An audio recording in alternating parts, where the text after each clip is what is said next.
The biggest wildfires in Greece Climate this is winter. harder to predict. Flee for your lives. Displaced because of climate change. Or I'm staying out for another. To get back to where we were. I lost my home.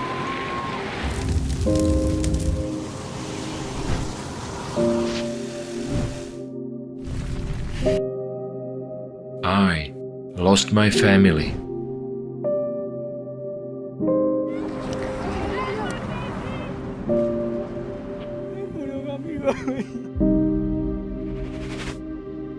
I was running for days.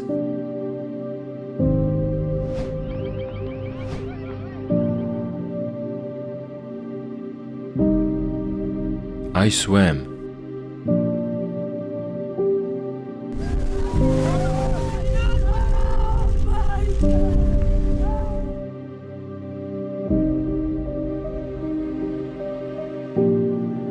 To end up here in a new place. I have no food and no place to sleep. I was trying to find someone, anything, to help me. No one is looking for me. No one needs me. Why is there such inhuman treatment of people?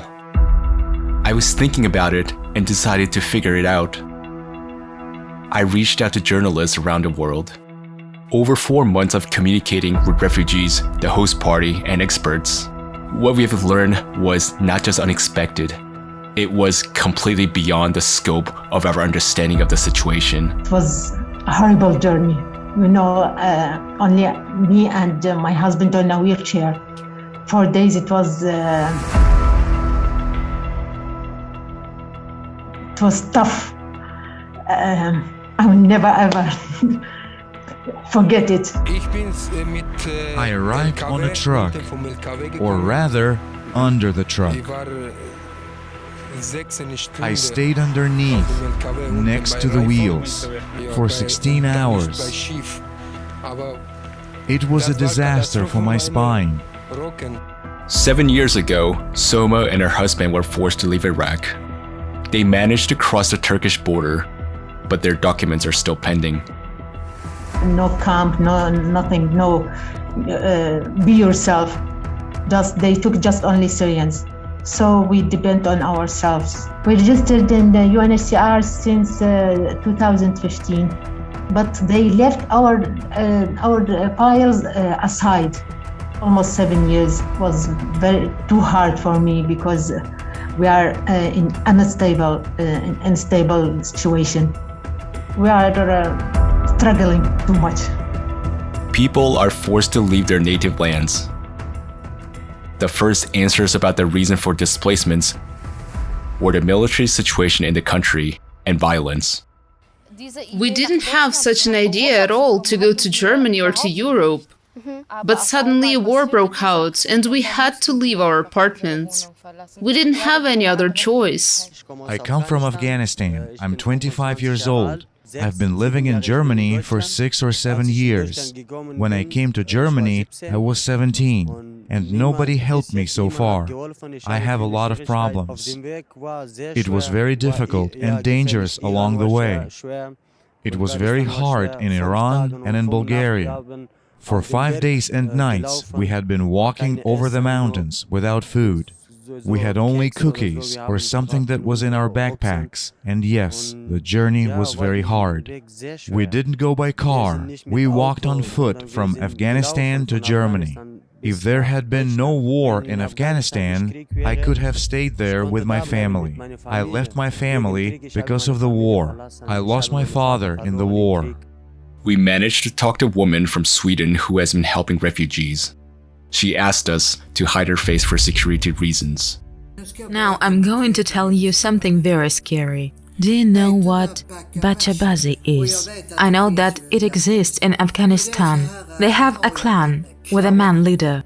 He has money and he makes all the decisions. They are not allowed to touch girls, but they look for a handsome boy. They take that boy, put makeup on him, and he dances for them at night.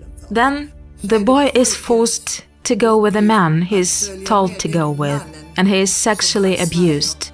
I took 3 of these boys to a hospital in Sweden to have them undergo surgeries. They were all so very damaged inside. One of the boys even had worms in there. Those clan leaders told one boy to come back to Afghanistan and continue spending time with them. They told his mother, if he doesn't come back, we'll kill his little brother. And we found out they actually did that. The boy survived thanks to the personal involvement of this woman, but that's not always the case. Often, people who seek refuge in another country encounter new troubles and threats to their lives there.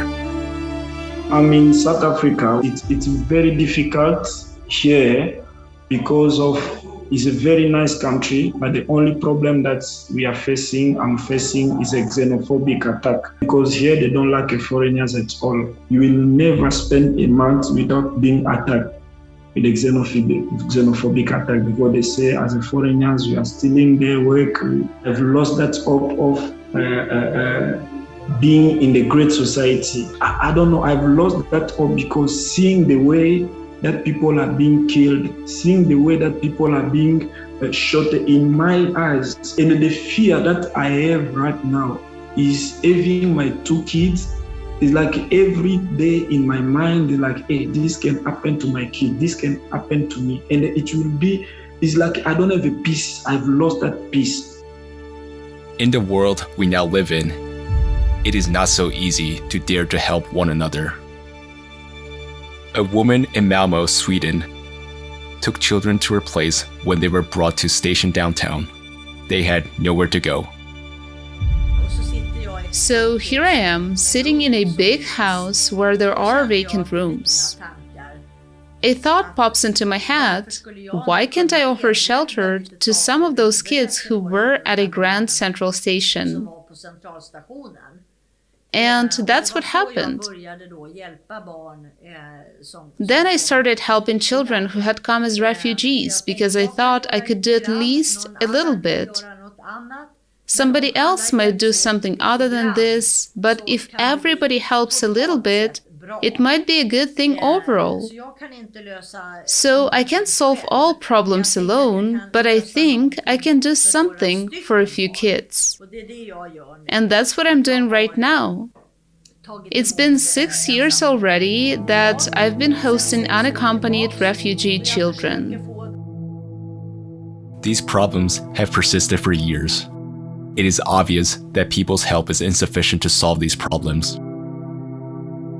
We reached out to locals from around the world to find out about the refugee situation in their own countries.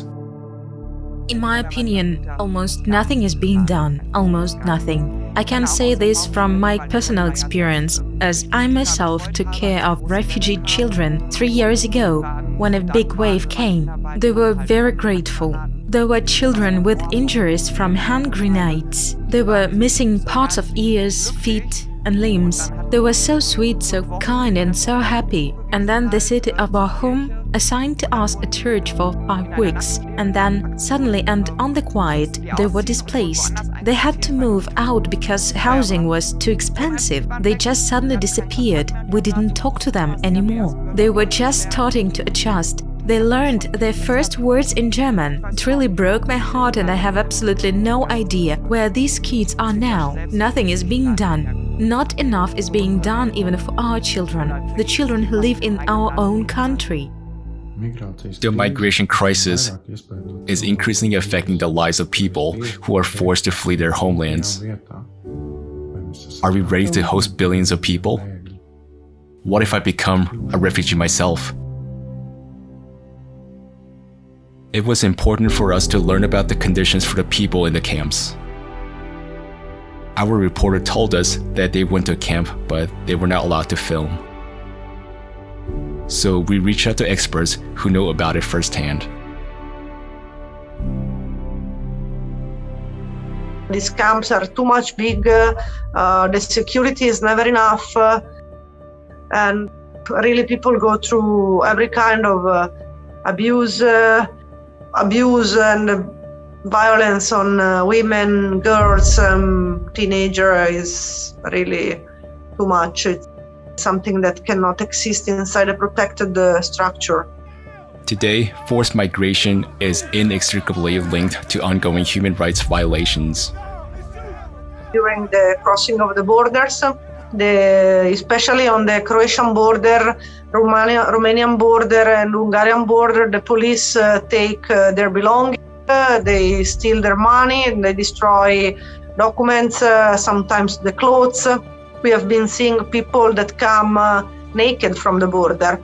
There is this kind of pushback that is illegal procedure. I think it is estimated that up to 1 billion children aged 2 to 17 years have experienced physical, sexual, and emotional violence or neglect in the past year.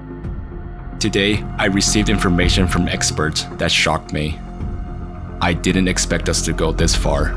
In the International Tribunal for Natural Justice, I attended a number of sessions when we addressed the question of trafficking of women and men, some to make them into prostitutes, and the men turning them into some form of slaves.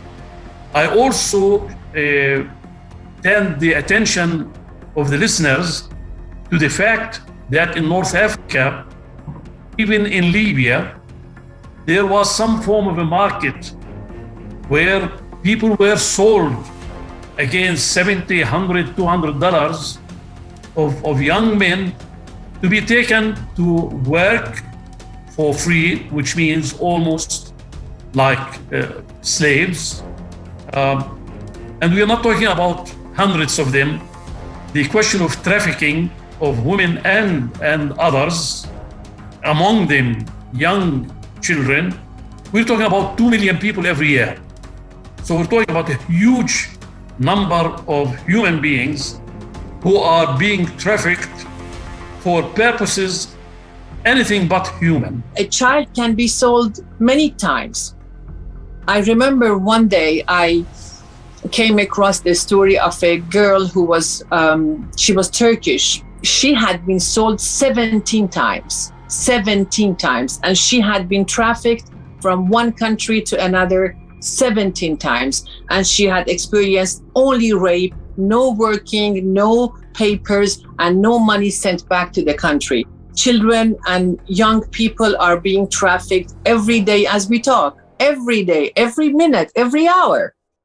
And what happens to them next, nobody knows. In Bangladesh, there is one area where openly that slavery market runs.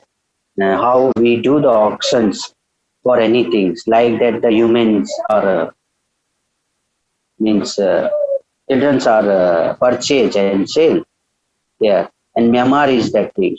2016, when I was doing undercover operation, to that time I also sat in many auctions as a customer, as an undercover when I was doing the undercover. There where we were sitting for the auctions, 9-year-old girl, 10-year-old girl, as per the demand. So the trade called the first time sex. Whenever the auctions will happen, new girls arrive in the trade, so they put the auctions. So who will bid the last demand, the money, that person only will use that victim full night for his choice. I'm finding the problem that the new demands is going about the pedophile. So now there are a category of the clients. It belongs to across the world. So they demand for the male child for the sex. The business that is made of spare parts, the human spare parts. How many children have been transferred from one place to another and then being operated on for some rich guys in different parts of the world to get a kidney or get something else from their bodies against their will. Or because they don't have money, somebody will contribute a kidney against money. This is happening in Egypt, for example. Many people are poor. They say, well, if I can live with one kidney, I will give the other kidney against $5,000 or so.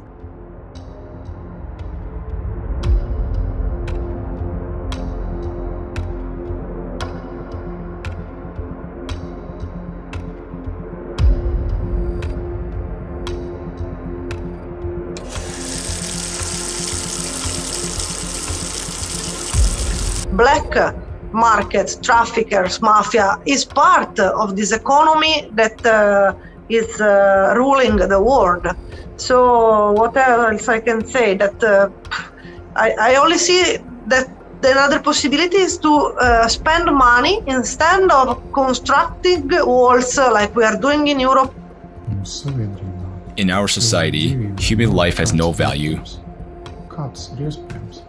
How is it possible that instead of help, people encounter violence, aggression, abuse, and slavery?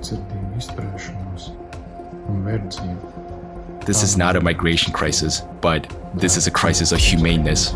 A gigantic moral, political, and ethical farce has begun because this regulatory development is not supported by policies, programs, and plans to protect the rights that are set out in the declarations. Human rights are growing in terms of recognition, but they are declining in terms of ensuring, guaranteeing, and protecting the implementation of actions aimed at making them a reality and not merely a formal discourse of a democracy. More and more often, they act to protect private capital rather than to defend the rights of the public. In our consumer society, it is impossible to solve these problems because there are rules and laws, but behind the words migrant, refugee, and internally displaced, there is no primary component: human being. It is terrifying to imagine what will befall us given the escalating climate crisis. Climate change is an integral part to national security. Climate change is a threat multiplier. We have climate-induced refugees. A case in point is myself. I have told you I have been displaced by the rising waters of Lake Baringo. So governments are not committing to help people to mitigate the climate-induced disasters. Now, you can see now conflict, climate-induced conflict, climate-induced migration, climate-induced food security, climate-induced health insecurity, climate-induced refugees. You see, for the first time in the history of humanity that we have climate refugees. So where is the missing link? The migration issue will only worsen due to increasing intensity and frequency of natural disasters. People, by looking at the existing legal frame, will not ever be entitled asking for protection. Because you will ask them which country you're coming from, they will say there is no country. I had a country called X, but the country now is underwater, or I had a village and this village is being totally destroyed or disappearing. We have something called the Warsaw International Mechanism on Loss and Damage. It's not an easy thing to discuss and get agreement from 200 countries. Everything has to be agreed by everybody. It cannot, if there's one country doesn't agree, then you don't have a global agreement. And so that's one of the deficiencies of having global. There's no international law.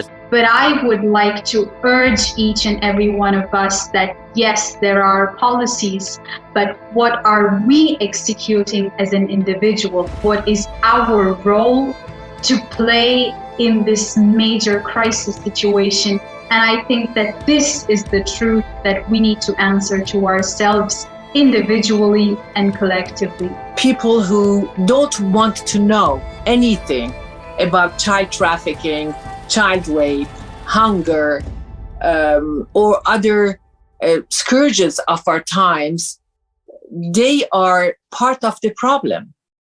Because not only they don't do anything, but they're silenced. And when the climate change will be so tough and so bad that people from some regions will be forced to migrate to other parts, we will go back to the same situation.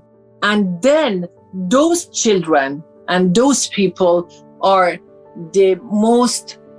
the easiest prey to human trafficking because they have nothing. And sometimes they don't even have an identity. It turns out that there are still no effective programs for the resettlement of refugees.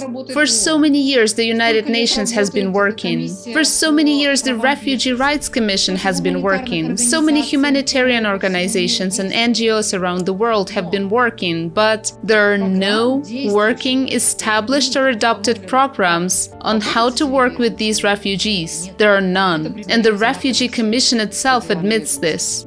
Actually, we see that not everyone cares about ordinary people.